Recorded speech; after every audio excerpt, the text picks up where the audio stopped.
The morning sun cast long shadows across the dead planet as Vextar moved his scanner over the rocky ground.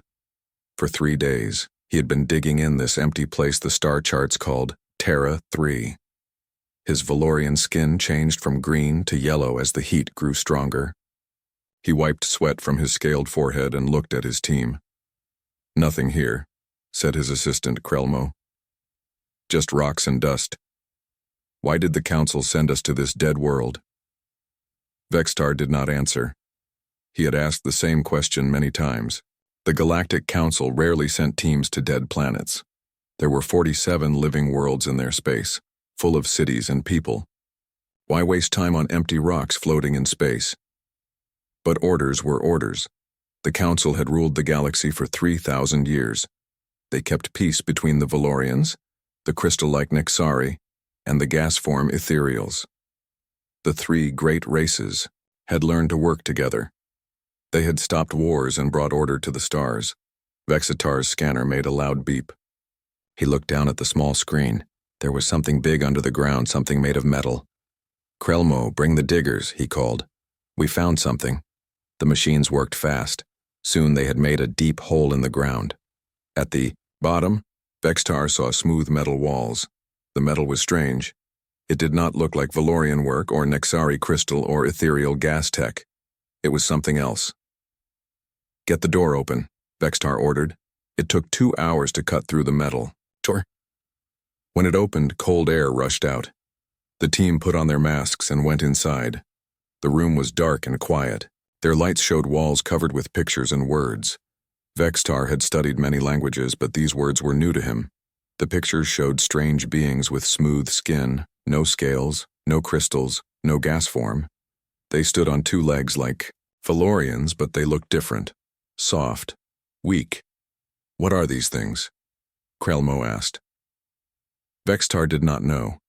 He had never seen such beings in any council record, but something about them made him feel strange, worried. They moved deeper into the place. More rooms opened before them. Some had machines that still worked after who knew how many years. Some had books with more strange words. Some had small boxes that showed moving pictures when touched. In the last room, they found the most shocking thing of all. Glass containers lined the walls, each one filled with clear liquid. Inside the liquid were samples of the strange beings, their bodies, their blood, their bones. Labels on each container used those same unknown words. But Vextar could read the numbers, the dates. These samples were thousands of years old. Older than the council itself. "Sir," Krelmo's voice shook with fear. "Look at this." Krelmo stood before a large screen. On it was a star map of the galaxy, but it was wrong. It showed travel routes between stars that the council said were impossible. It showed cities on worlds the council called empty. It showed a great civilization that had traveled between the stars before any of the 3 great races had even left their home worlds. At the center of the map was this world, Terra 3. But the screen called it something else. Earth. Home of the humans. Vextar felt his blood turn cold. He knew that word. Every child in the galaxy knew it. Humans were the monsters from old stories. The violent, dangerous beings that existed only in nightmares. Parents told their children about humans to make them behave. Humans never existed, every teacher said. They are just stories to scare bad children. But here was proof. Humans had been real. They had built this place. They had traveled the stars. They had lived on many worlds. So where were they now? Vextar found his answer in the next room. Video screens showed the last days of the humans. Ships burning in space, cities destroyed, millions of people running, hiding, dying. And in the attacking ships, Vextar saw the truth that made his heart stop beating. Valorian ships, Nexari ships, ethereal ships, the 3 great races, working together to destroy every human they could. Fine, the videos showed the end of a war the council had never told anyone about, a war to wipe out an entire race of beings. Vextar watched as human ships tried to escape. Some made it to distant stars, others were caught and destroyed. The last video showed this place, Earth, as great machines poisoned the air and water. The humans who could not escape died slowly as their world became a grave. They committed genocide, Vextar whispered. The council killed them all. But why? The videos showed humans as builders, explorers, inventors. They had made beautiful cities and amazing machines. They had reached for the stars with hope in their hearts. What threat could such beings pose? The answer came from a small device Krelmo found. It spoke in the human language, but their translation machines could understand it. Personal log of Dr. Sarah Chen, chief scientist of the Terran Federation. Today is the last day of human freedom. The Council fears us not because we are violent, but because we grow too fast. In 100 years, we went from our first space flight to colonies on 20 worlds. Our technology advances every day. Our people adapt to any world, any challenge. The Council sees this and fears we will replace them as the leaders of the galaxy. The voice paused, then continued with great sadness. They are right to fear us, not because we want to rule, but because we want to be free. Free to explore, to grow, to become more than we are. That is the human way. That is why they must destroy us. The recording ended. Vexitar stood in the silent room, his mind spinning with the truth. The Council had built their perfect galaxy on the bones of an entire race. They had turned humans into monsters in stories to hide their crime. Without thinking, Vextar activated his long-range transmitter. He had to tell someone. The galaxy needed to know the truth. This is Archaeological Team 7. He broadcast on all frequencies. We have found proof that humans existed. They were real. The Council lied to us. They committed genocide. The evidence is here on Terra 3. The coordinates are... The transmission cut off as Krelmo hit the emergency stop. Are you insane? Krelmo shouted. You just told the whole galaxy that the Council are murderers. Vextar looked at his assistant. Fear filled Krelmo's eyes. Fear of what the Council would do when they learned what had been discovered. But it was too late. The message had gone out on all channels. Across the galaxy, people had heard. In hidden places, in forgotten corners of space, survivors of the Great Lie had heard. On a trading station near the Outer Rim, a man who called himself Kale stopped working on his ship's engine. His real name was Lee Dong-wook, and he was one of the last humans alive. The message had reached him. On a research station orbiting a distant star, Dr. Park Hye-jin, who had hidden among Valorian scientists for years, heard the words that changed everything. In the industrial world of Kepler 442b, Kim Tae-ho put down his worker's tools and smiled for the first time in decades. On a mining colony at the edge of known space, young Na-ji-won looked up from her engineering work and felt something she had never felt before. Hope. The truth was out. After a century of lies, the galaxy would finally learn what the Council had done. The humans were not myths or monsters. They were victims. But some had survived, and now, they were no longer alone. The war that the Council thought they had won was about to begin again. But this time the humans knew their enemy. This time they would be ready. The great deception was ending. The real fight was just beginning.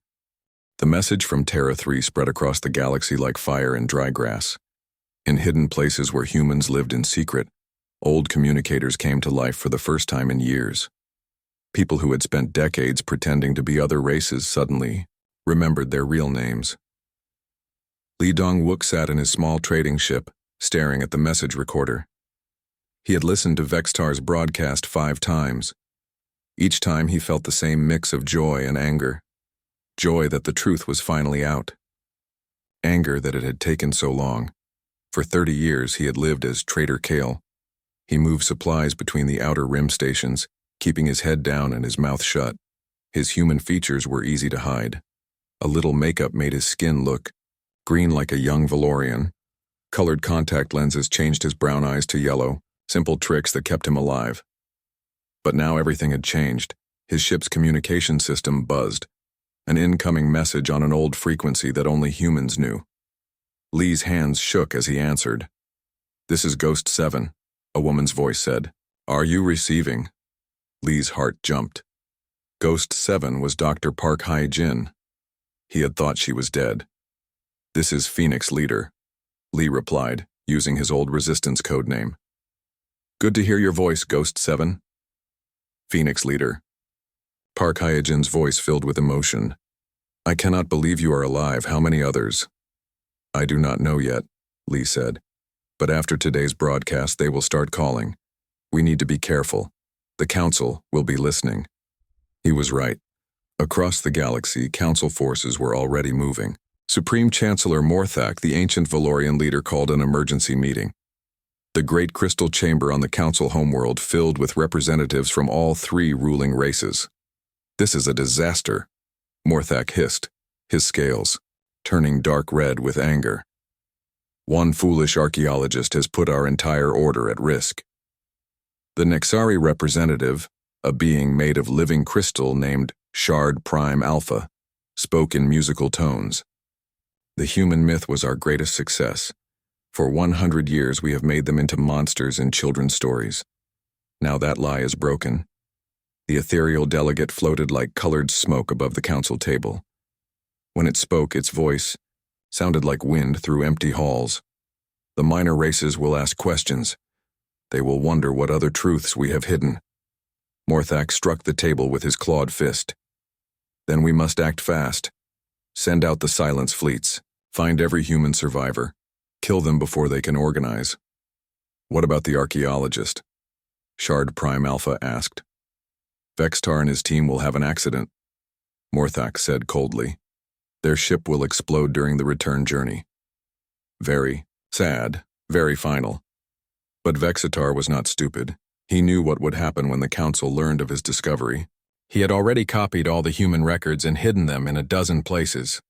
He sent coded messages to friends on other worlds, scientists who would understand what the discovery meant. More importantly, he sent a personal message to his daughter on the Valorian colony world of New Scales. In the message, he told her everything. About the humans, about the genocide, about the lies the Council had built their power on. "The humans were not monsters," he said in the recording. "They were explorers like us, builders like us. They loved their families and reached for the stars. The Council murdered them because they were afraid that humans would show the galaxy a better way to live. Meanwhile, the hidden humans began to find each other. Old networks came back to life. People who had not spoken in years made contact through secret channels. Kim Tae-ho worked in a factory on Kepler 442b, a world of endless cities and smoking machines. To his co-workers, he was just another refugee from the border wars. They did not know he had once been a human military officer. They did not know he still remembered every battle plan, every strategy the old human fleet had used. When the message from Phoenix Leader came, Kim felt 20 years younger. "All units, this is Phoenix Leader," Lee's voice said through the hidden speaker in Kim's quarters. "The silence is broken. Time to come home." Kim smiled and started packing. He had supplies hidden across the planet: weapons, equipment, communication, gear. All waiting for this day. On the research station orbiting Rigel 7, Dr. Park Hae-jin worked late in her laboratory. Her Valorian colleagues thought she was studying plant diseases. Really, she was working on something much more important. She was trying to solve the human genetic crisis. The genocide had scattered the surviving humans across thousands of light years. Small groups lived in isolation, never meeting others of their kind. Without genetic diversity, the human race would die out in a few generations. Park Hae-jin was trying to find a way to save her people's future. The human genetic code was complex, more complex than any other known race. Humans could adapt to almost any world, any environment, but they needed variety in their genes to stay healthy. Park had been working on artificial genetic diversity for years, using samples she had secretly collected from other human survivors. When Phoenix Leader's message came, she was ready. "I have the genetic data from 47 survivors," she told Lee during their private communication. "If we can gather more, I can start a restoration program. We can save our species." "How many more do you need?" Lee asked. "At least 100 samples. Better if we can get 200. "We will find them," Lee promised. Across the galaxy, more humans answered the call. Najiwan left her job at the mining station and began the long journey to the meeting point Lee had chosen. She carried with her the designs for new ships, new weapons, new technology that improved on everything the Council races had built. Humans had always been good at taking existing ideas and making them better. Even scattered and hiding, they had continued to innovate.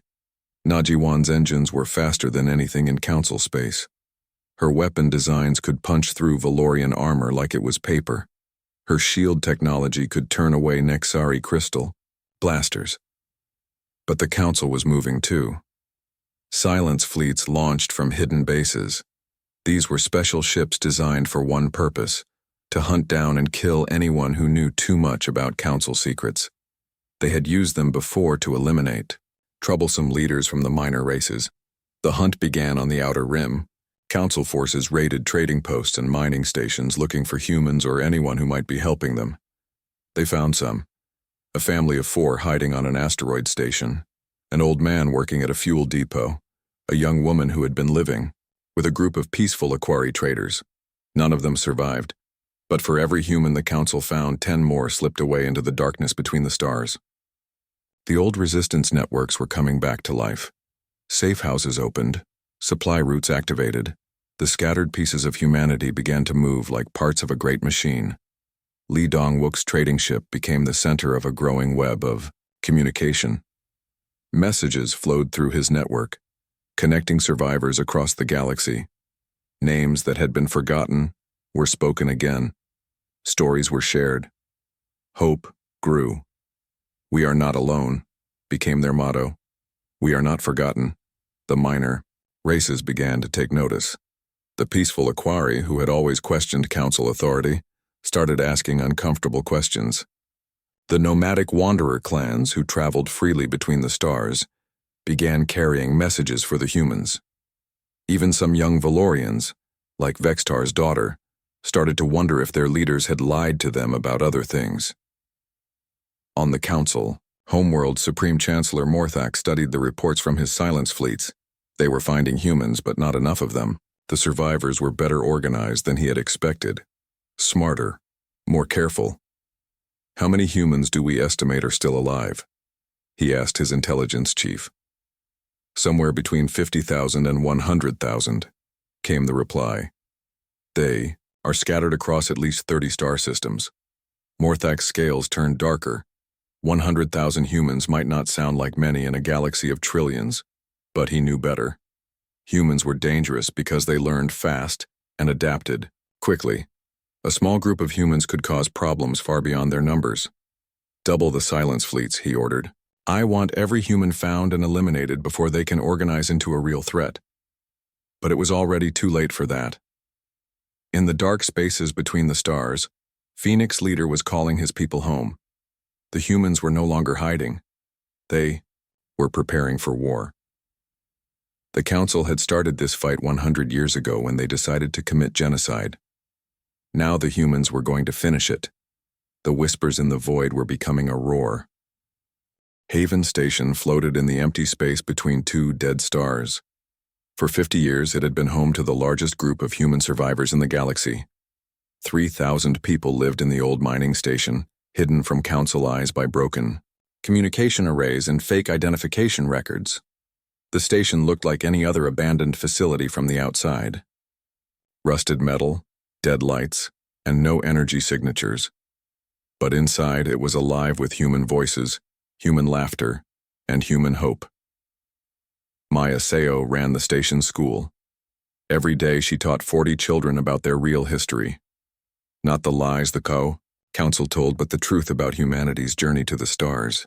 The children learned about Earth, about the great cities that once stood there, about the explorers who had carried human dreams across the galaxy. "Remember," she would tell them, "we are not myths. We are not monsters. We are humans, and we have the right to exist." But Haven Station's secret was about to be exposed. Commander Zekmoth of the Valorian Silence Fleet studied the reports on his command screen. His ships had been hunting humans for 3 months. They had found small groups, single families, scattered individuals, but intelligence suggested something bigger was out there. "Sir," his communications officer called, "we have intercepted coded transmissions from the Nexus sector. Multiple ships are heading to coordinates that match nothing in our star charts." Zekmoth's scales brightened with interest. "Show me." The star map displayed the routes of 17 different ships, all converging on the same point in empty space. The location was officially listed as Navigation Hazard Avoid, but the ships were not avoiding it.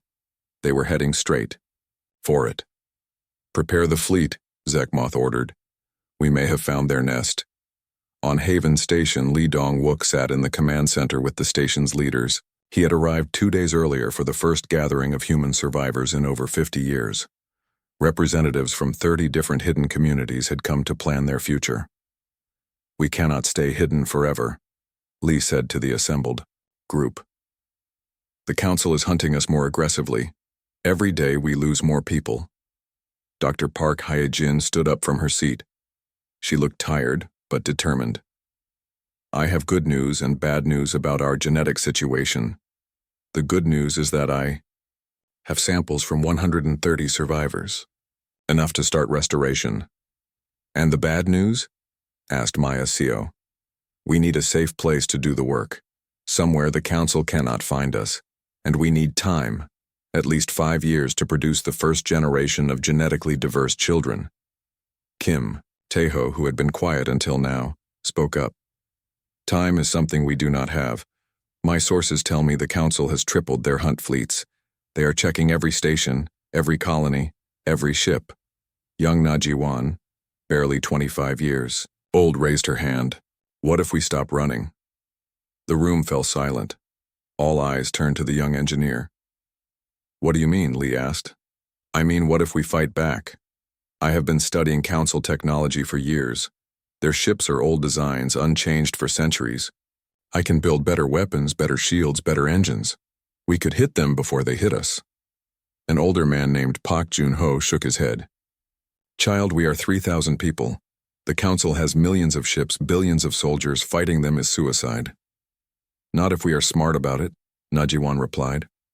"Humans have always been good at winning against larger enemies. We adapt. We innovate. We find ways to turn their strength against them." The debate continued for hours. Some wanted to keep hiding, others wanted to fight, but before they could reach a decision, the choice was made for them. Haven Station's alarms started screaming. "Council ships approaching," the watch officer shouted. "Multiple contacts coming in fast." Lee ran to the sensor station. On the screen, he saw 12 Valorian warships dropping out of hyperspace. More were coming. The trap was closing. "How long until they reach us?" he asked. 15 minutes, came the reply. Maya Seo grabbed Lee's arm. "The children. We have to get the children to the escape pods." "There are not enough escape pods for everyone," Lee said grimly. "We can save maybe 200 people." The station erupted into controlled chaos.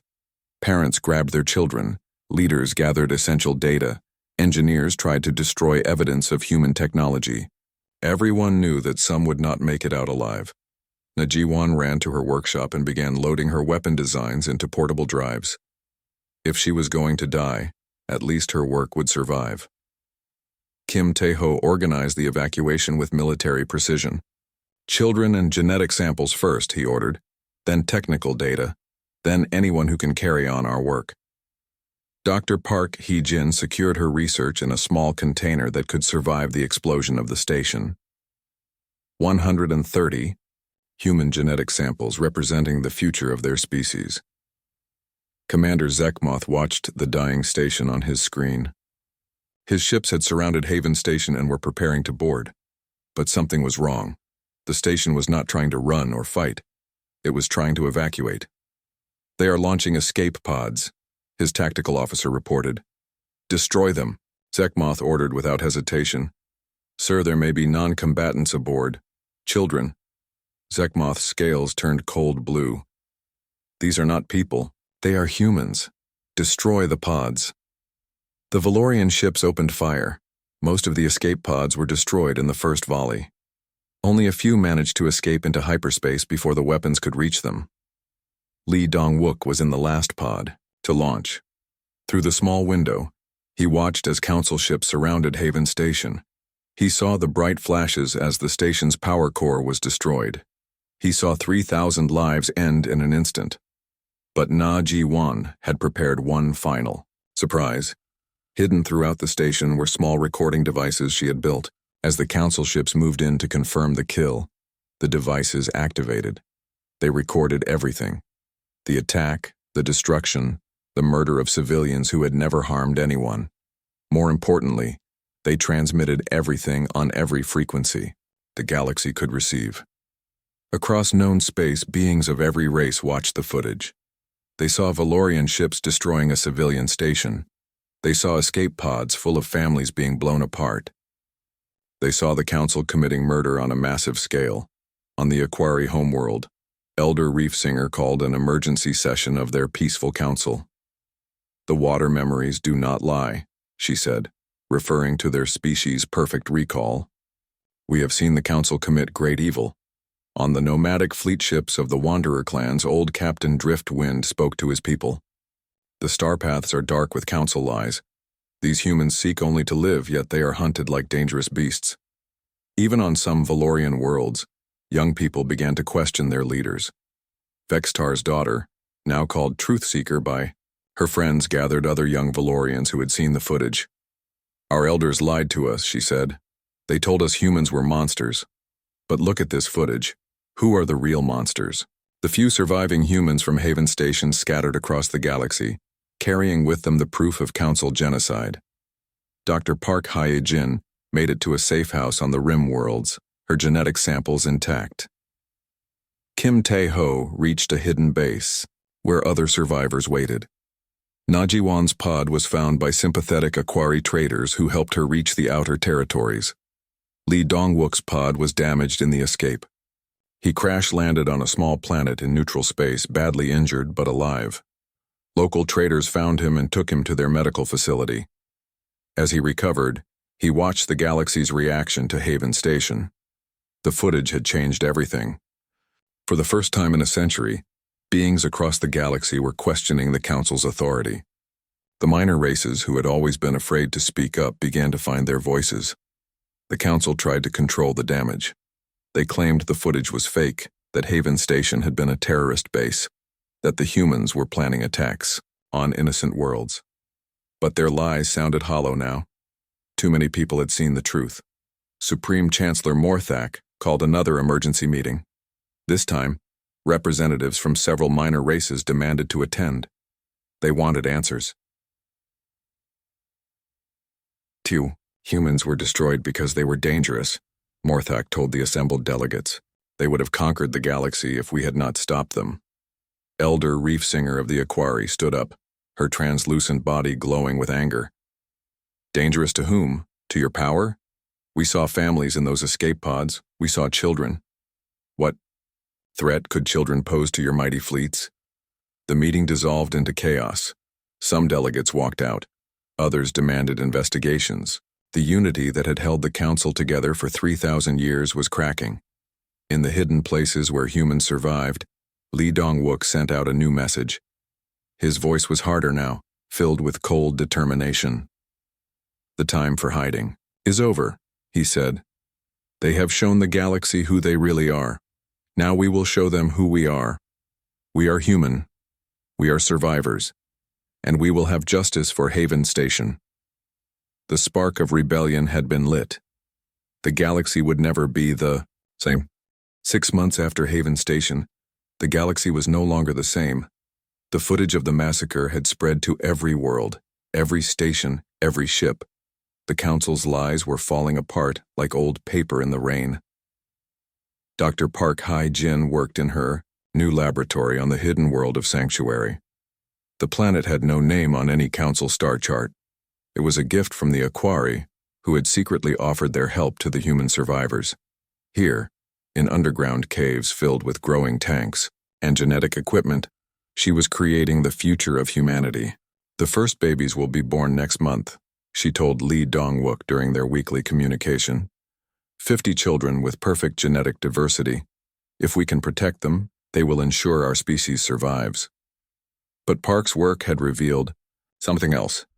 Something that explained why the Council had been so afraid of humans. Lee, I have discovered why they tried to kill us all, she said, her voice excited and worried at the same time. Human DNA is not like other species. We have something they do not. What do you mean? Lee asked from his command ship in the EO. Asteroid belt. We adapt. Not just to new worlds or new environments, we adapt to everything. Our brains, our bodies, our entire genetic structure changes to meet any challenge.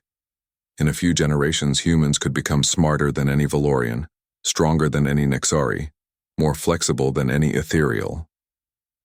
Lee was quiet for a long moment. They were not afraid we would conquer them. They were afraid we would replace them. Exactly, and now that we know this, we can use it.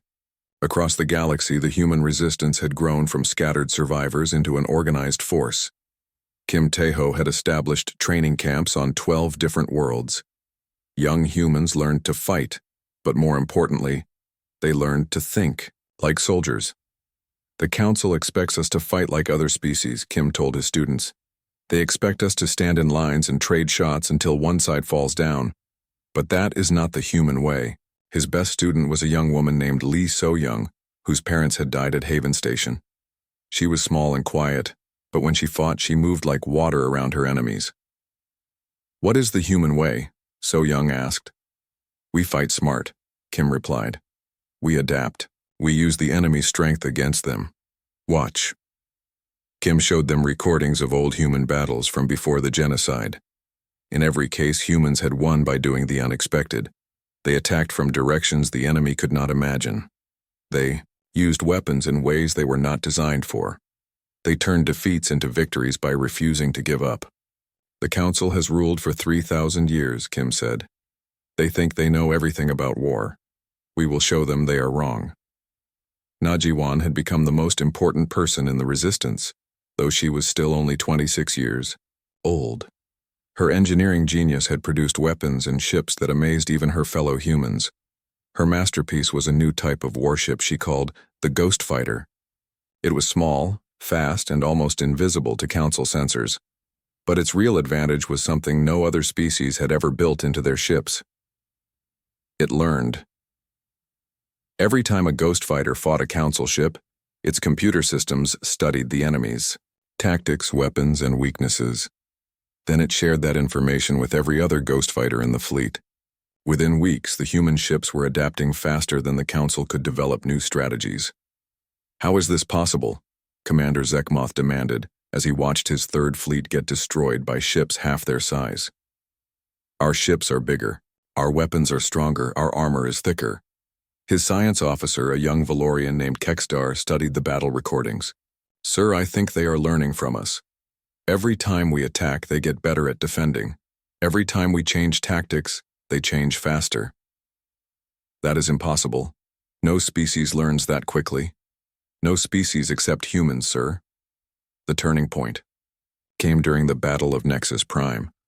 The Council had built a massive crystal farm on the planet, using slave labor from dozens of minor species. The crystals powered their warships and communication networks. If the humans could destroy the farm, they could cripple the Council's military. But Nexus Prime was defended by 50 Council warships and a planetary defense grid that could destroy anything that came near. Lee Dongwook studied the problem for weeks. A direct attack would fail. The defenses were too strong. But humans did not always attack directly. We go through the planet, he told his commanders. Through it? Kim Tae-ho asked. The planet is hollow. The crystal caves go down for thousands of miles. We send teams through the caves to plant explosives at the crystal roots. When they blow, the entire farm collapses. The caves are guarded, Najiwan pointed out. By automatic systems designed to stop ships and large forces, Lee replied. Not by systems designed to stop small teams of humans moving on foot. The mission was led by Lee So-young and 12 other volunteers. They landed on the far side of the planet and entered the crystal caves through a hidden entrance the Equari had shown them. For 3 days, they moved through tunnels filled with growing crystals and defense robots. The robots were programmed to detect Valorian life signs, Nexari energy patterns, and ethereal gas traces. But they had never been programmed to detect humans. The team moved like ghosts through the crystal gardens. They planted explosives at the base of the largest crystal formations. As they worked, they freed thousands of slaves who had been trapped in the mines for years. "Can you fight?" So Young asked a group of freed Aquari. "We are a peaceful people," their leader replied. "But what the council has done to us is not peace. It is slavery. Yes, we will fight." When the explosives went off, the entire planet shook. The crystal farm collapsed in a chain reaction that destroyed centuries of growth. In minutes, the defending fleet, suddenly without power from the planetary crystals, found themselves fighting Najiwan's ghost fighters with failing shields and weakening weapons. The battle was over in hours. The Council's greatest resource was gone. More importantly, the galaxy watched as human ships rescued thousands of slaves and offered them freedom. Elder Reef Singer of the Aquari sent a message to every world in her territory. The humans fight not for conquest but for liberation. They free slaves while the Council creates them. We know which side serves justice. One by one, the minor species began to choose sides. The peaceful Aquari officially joined the Human Alliance. The nomadic wanderer clans offered their ships as supply runners. Even some progressive Valorian colonies declared independence from the Council. The galaxy was splitting in two. On one side stood the Council, with their ancient power and massive fleets. On the other side stood the Free Worlds Coalition, led by humans who refused to stay dead. Supreme Chancellor Morthak watched the reports from his crystal throne room. Half his empire was in rebellion. His fleets were losing battles to ships that should not be able to hurt them. His slaves were being freed by creatures he had tried to wipe out. "How many humans are there now?" he asked his intelligence chief. "Our best estimate is between 800,000 and 1 million, sir. Dr. Park's genetic program is producing new births at an accelerating rate, and they are recruiting from other species." Morthak's scales turned black with rage. 1 million humans with allies from 50 worlds. How did we let this happen? They are not fighting like any species we have ever faced, sir. They adapt too quickly, they learn too fast, they turn our strengths into weaknesses. For the first time in his 3,000-year life, Morthak felt something he had never experienced before. Fear, not fear of death, but fear of being replaced by something better. "Gather every ship, every soldier, every weapon we have," he ordered. "We end this at the galactic core, one final battle, winner takes the galaxy." The message went out to both sides. Council forces began massing for the largest military operation in galactic history. Human and coalition ships prepared for the battle that would decide the future of every living being in known space. Lee Dong-wook stood on the bridge of his flagship, watching the stars. In a few days, everything would be decided. Either humanity would finally be free or they would be extinct. But he was not afraid. Humans had been fighting impossible odds for their entire history. They had climbed from caves to stars despite every obstacle the universe had thrown at them. "All ships report ready," Kim Tae-ho announced. "Then let us finish what they started," Lee replied. The tide had turned. Now came the final wave. The space around the galactic core had never seen so many ships in one place. Two great fleets faced each other across the void, preparing for the battle that would decide the fate of every world in known space. On one side, the Council had gathered their entire military might. 3,000 warships from across their empire, including the massive fortress ships that had never been defeated in battle. Supreme Chancellor Morthak commanded from his flagship, a kilometer-long dreadnought, called the Eternal Order. On the other side, the Free Worlds Coalition fleet looked much smaller. Only 800 ships, most of them converted civilian vessels with improvised weapons. But every ship carried human crew members, and every human carried the memory of Haven Station. Lee Dong-wook stood on the bridge of his flagship, the New Earth. Around him, his officers prepared for the most important battle in human history. Dr. Park Hye-jin monitored the genetic restoration ships that carried the next generation of humanity. Kim Tae-ho coordinated with coalition commanders from a dozen different species. Najiwan made final adjustments to the weapon systems that could change the course of the galaxy. "All ships report ready," Kim announced. Lee opened a communications channel to the entire coalition fleet. Today we fight not for revenge but for the right to exist. The Council tried to erase us from history. They failed. Today we write a new history, one where every being in the galaxy can live free. Across the void, Supreme Chancellor Morthak gave his own speech to the Council forces. These humans are a disease that threatens the order we have built. They spread chaos wherever they go. Today we cure the galaxy of this infection once and for all. The battle began with a massive exchange of fire that lit up space like a newborn star. Council ships advanced in perfect formation, their heavy weapons tearing apart the first line of coalition defenders. It looked like the battle would be over quickly, but then Najiwan's real surprise revealed itself. The human ships did not fight like normal vessels. They moved and adapted like living things. When Council weapons hit them, their armor learned how to deflect the next shot. When Council tactics worked once, the human ships changed to make them useless. More importantly, the coalition had learned to fight as one mind. Every ship shared information instantly.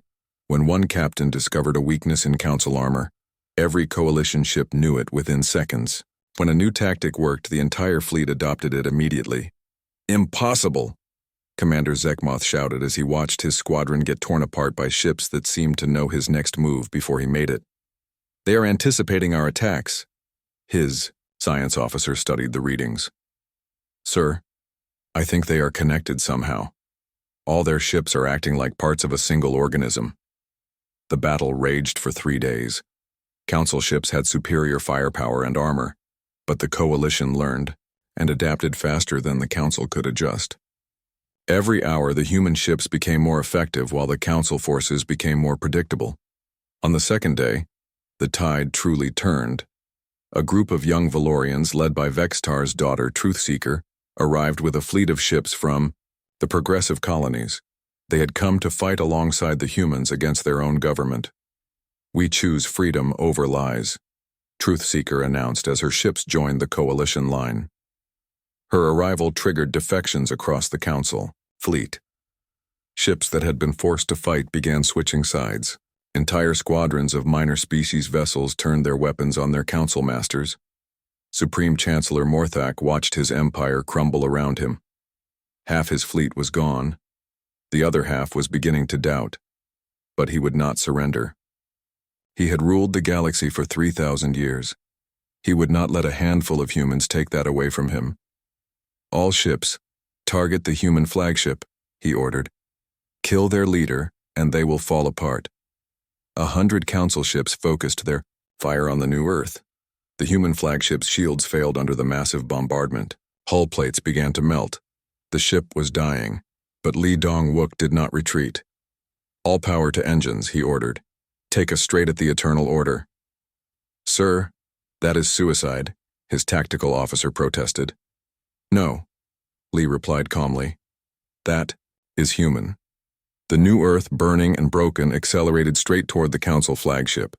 Morthak watched in disbelief as the human ship approached on what could only be a ramming course. "They are insane," he hissed. "No," said a quiet voice behind him. "They are human." Morthak turned to see his own science officer, Kekstar, pointing a weapon at him. The young Valorian's scales showed the colors of determination.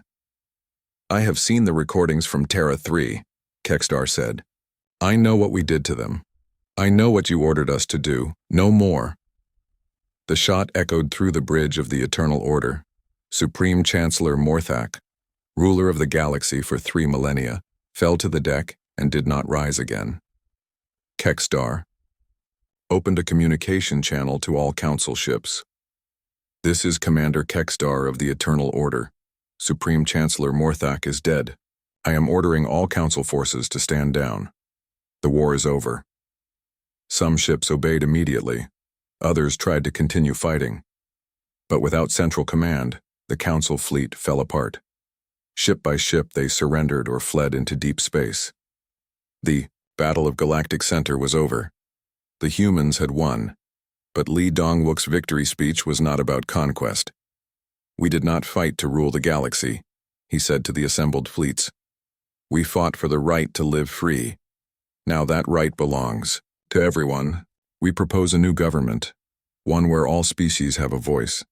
We call it the Galactic Commonwealth. The Commonwealth's first act was to offer full pardons to any Council forces who surrendered peacefully. The second act was to begin the process of freeing every slave in Council space. The third act was to open the genetic restoration centers to any species that needed help recovering from Council oppression. Dr. Park Hye-jin's work expanded beyond just saving humanity. She discovered that several other species had been genetically damaged by Council experiments.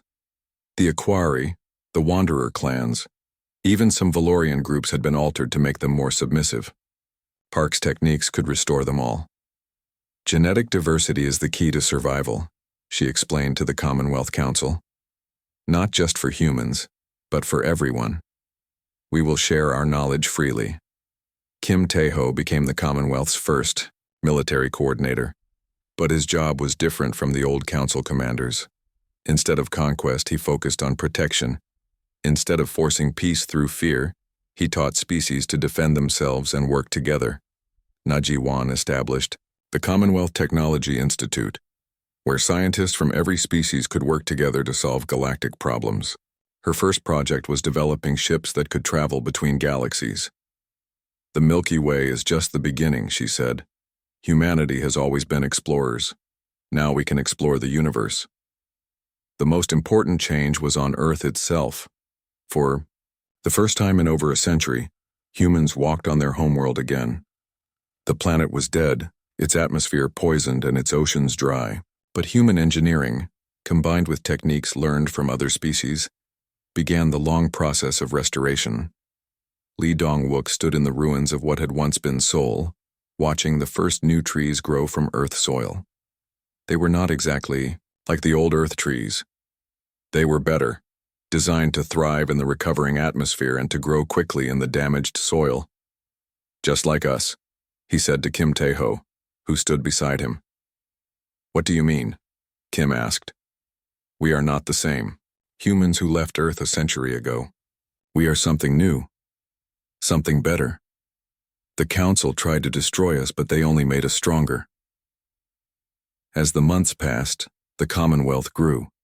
Species that had been enemies for millennia learned to work together.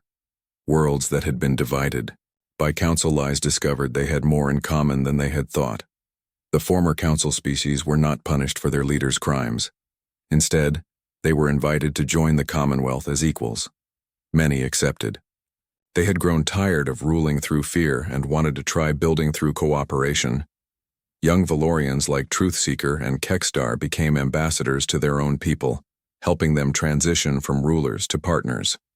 Progressive Nexari shared their crystal-growing techniques to help rebuild damaged worlds. Reformed Ethereals used their gas form abilities to terraform hostile planets. But the greatest change was in the stories parents told their children. For a century, human stories had been used to frighten the young into obedience. Now they became stories of hope. Once there was a species called humanity, the new stories began. They were explorers and builders, dreamers and fighters.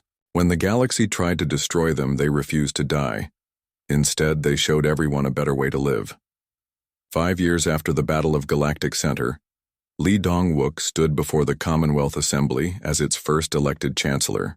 Representatives from over 100 species filled the Great Hall, working together to solve the problems of their shared galaxy. Our ancestors dreamed of reaching the stars, Lee said in his inauguration speech. They could never have imagined that we would not just reach them, but unite them. The galaxy that tried to erase humanity has instead been transformed by humanity.